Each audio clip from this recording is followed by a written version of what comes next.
Sagan. PJ, you were talking, I think it was Tuesday, which seems like a long time ago now, but you were talking about needing to correct things defensively, eliminate mistakes. How close was last night to what you had in mind? It was pretty close. We played pretty good on defense. We had a little lapse in the second quarter, made a run, took the lead, but it was all fixable stuff. We get on runs sometimes. That's when we're most vulnerable. We seem to let down and started to focus on the offense more than the defense. But when we lock it on defense, like we did in the third quarter, our offense takes care of itself. So that's pretty close. Well, you lead the NBA in defensive rating in the postseason. Is this as good as it gets? Is this good enough? Well, it's not good enough, and it's not as good as it gets. We still went through film today, and we had a lot of mistakes. We weren't totally happy with our performance. We played pretty good. We won pretty handily, but we still feel like we didn't play well.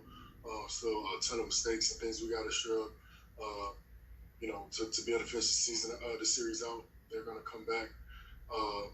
Even harder like they did in game 2 and 3 and 4. So I think really, honestly, we got to keep getting better. Even with the best defensive rating in postseason, we got to get a lot better. Thank you. Kelly Eco. Hey, PJ, you've always been someone who has said the importance of communication and talking accountability. How did you see that in Game 5, specifically for help defense and helping on drives and everything? It was good. It was good. We showed bodies. Everybody, we got out to the three-point line. We didn't give up so many drives, and then we did give up drives. We had low guys there. We had guys helping, and we had the guy to that helping. And that's the big key when you got a team like Oklahoma City that has a bunch of guards that are good playmakers and good finishers and good shooters. You got to be able to be in rotation to be able to get the guys on the catch. I think we did a really good job of that. Adam Spolin. PJ, Dennis Schröder said that what happened yesterday was not intentional. Are you buying that, and has he reached out to you? No. Mark Berman. PJ, have you spoken to the league about what happened last night? Have you heard anything back from them? And in 24 hours later, or whatever it is, how have you felt about what happened in that incident yesterday? I haven't heard back from the league yet. Still waiting. And, it's playoffs, man. Emotions running high. Guys are fighting hard, trying to win.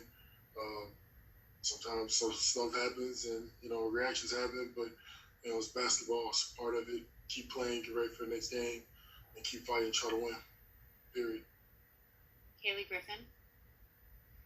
PJ, the lineups for this team have changed quite a bit throughout the season, and of course down Orlando with the injuries. Russ coming back last night changed a little bit again. Does it take a few possessions for this team to get reacquainted with some of those new lineups and the rotations that need to happen on both ends of the floor? No. Russ coming in doesn't change a little bit. It changes everything. His presence on the floor, period, changes the whole landscape of our team and our game.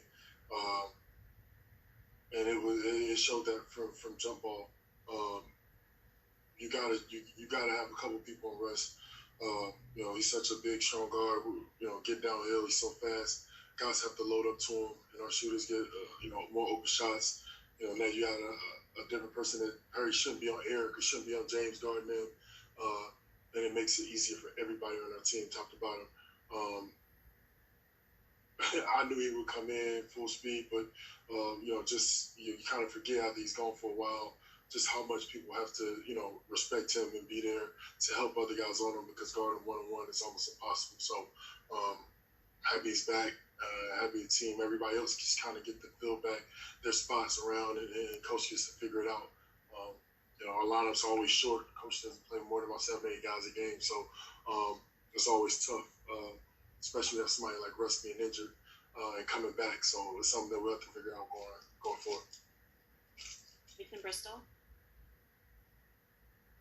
Hi, PJ. Schröder has been disciplined for a similar play like this in the past. Was that on your scouting report? Were you guys expecting him to do things like that? And second, should the league consider that when it does a review of this play? You think we should talk about somebody who said somebody and growing before a game. Like, nah, that's not something to come up on the scout report. That's not something on your mind while you're playing. You don't expect somebody to hit you on the run. You just play. Like, I don't know. And as far as the league's concerned, the league's gonna do what the league's gonna do. You never know how they feel, what they're gonna like. You never know with them, so you just never know. I just don't know how else to answer that. You just gotta sit back and wait. I think a lot of the decisions are, come out of nowhere. People don't know what's gonna happen, so it's that way. We're going to take two more. Ryan Bearfield. PJ, how tough were you all to beat when you force 17 turnovers and get 12 steals? And when you also limit them to 15.6% from the three-point range? That's pretty much the game. I think the biggest stat is us only having, 8 turnovers. If we get under 10 turnovers, then I know we win a lot more games than we lose. I know we single-digit turnovers compared to double-digit turnovers for us is the game. And that's a big part of us. Like I said, getting Russ back helps with that. Another ball and somebody else is attacking, but at the same time, somebody that's making really good decisions a lot of the time. And to have them out there makes that easier for the whole team. But obviously all the stats matter, but I think that's our biggest stat of winning and losing. Last one, Saman Ali. EPJ, you guys were top 2 in pace all year. In the playoffs, you're 9th in pace. How much does getting Russ back help you get back to that level? It's all to talk about. This whole interview, man, that's Russ coming back. I guarantee that goes up. He's back. I guarantee that goes up to being either 1, 2, 3, like somewhere right there. He is pace. That's like this picture in the dictionary. He's pace. He's going. He's gonna push the defense to get back. You're gonna make them respect and honor the drives and attacking the rim at all times, and have people show their bodies, like I said, because it's almost impossible to guard one-on-one, full court, half court, wherever. It doesn't matter. So, yeah, it's good to have Zero back.